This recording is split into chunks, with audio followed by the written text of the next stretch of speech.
A cold-hearted Donald Trump, within just hours of finding out about the identity of the alleged shooter of Charlie Kirk, his friend, Trump moved on.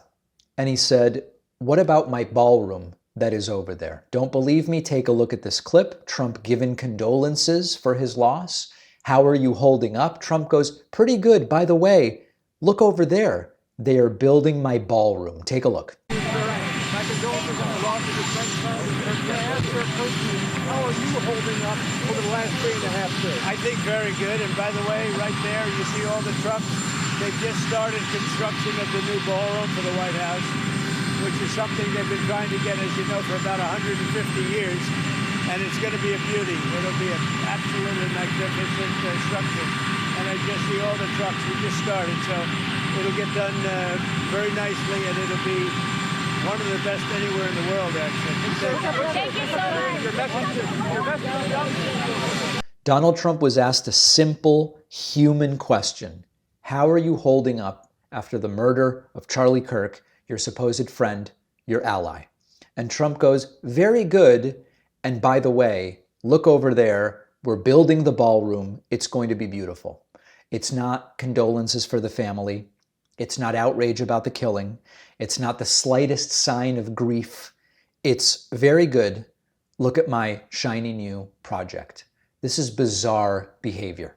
Now, if I am to be charitable, and I always try to be charitable, this could be a trauma or shock response from Donald Trump. It's so painful and it's so overwhelming, the grief that Trump is experiencing, that he almost dissociates and he moves on and he has to point to something else and go, "I'm doing pretty well," even though he's not. And it's so difficult. He goes, "Look at my ballroom over there." I don't think that that's what this is. This tracks with how Trump always is. Everything is an opportunity to talk about himself. In the middle of a tragedy, his instinct is pivot away from the people and pivot towards spectacle. My big, beautiful ballroom and the branding and the legacy and the gold leaf and the gold trim. It's sort of the salesman in Trump. The fact that Charlie Kirk was gunned down doesn't even make him pause. It becomes background noise for Donald Trump's next pitch of what he wants to sell you. And this is kind of sad. I mean, it does, in a way, I feel sad for Trump that he's so disconnected from feeling in this way.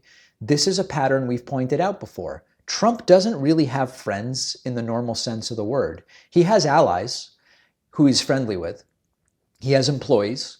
He has clingers and hangers-on, but he doesn't really seem to have these mutual emotional bonds that make loss palpable and tangible in any way. And this is why we saw the same thing after Puerto Rico, after COVID deaths, after soldiers killed in action.